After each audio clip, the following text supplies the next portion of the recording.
Hi everybody, I hope that you're feeling safe and healthy during this time. I will introduce myself again. My name is Elizabeth Dean.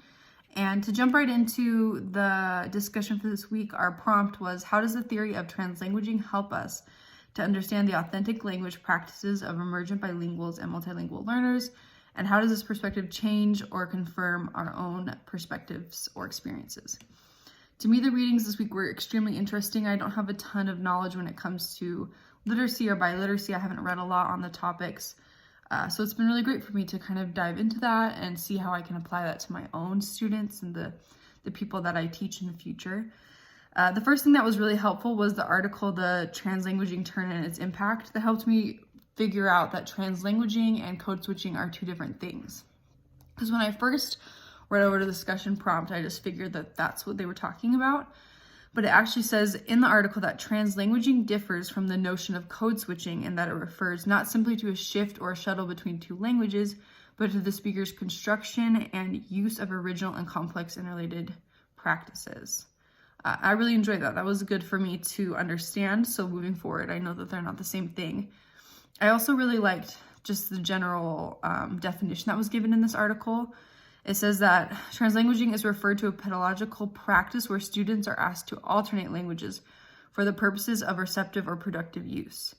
And I really like this. I taught at a high school where I would say 85, maybe even higher percentage of my students were bilingual, and a lot of them were emergent bilingual, so they were really just like emerging into that second language of English. And I think that a lot of these practices that I read about personally are so incredibly important.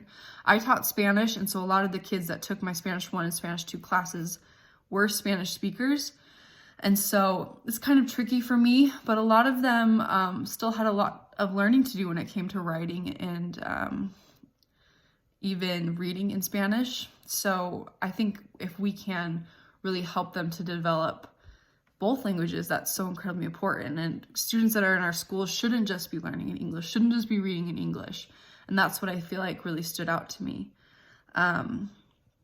There was a quote from the Making Meaning Through Translanguaging in the literacy classroom, but that really stuck out to me. It says, in the literacy classroom, pedagogies that welcome the use of translanguaging can help emergent bilinguals in a variety of ways. And I'm just going to name off these ways because to me they're so vital. It says, such as facilitating access to background knowledge, assisting with the acquisition of new vocabulary, strengthening understanding about features of language or metalinguistic awareness, and promoting the use of effective reading strategies like summarizing and clarifying concepts in a text.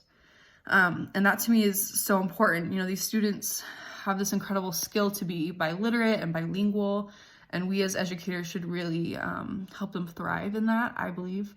I loved all the examples that were given in that text about different ways we can incorporate that in the classroom, like when they talked about translating the different newspapers that were in all different languages, and some students got a newspaper in their language and some didn't understand the language, but how you can find the author and the caption in the picture no matter what. I thought that was a great example.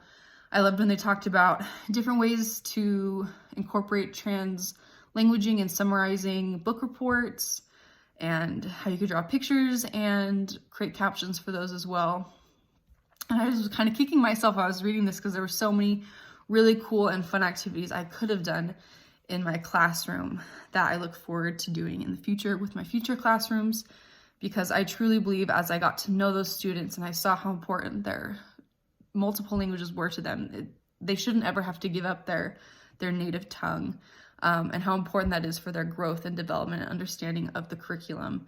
And so I'm going to take these things into my personal pedagogy, and I'm going to try to teach my students better in the future.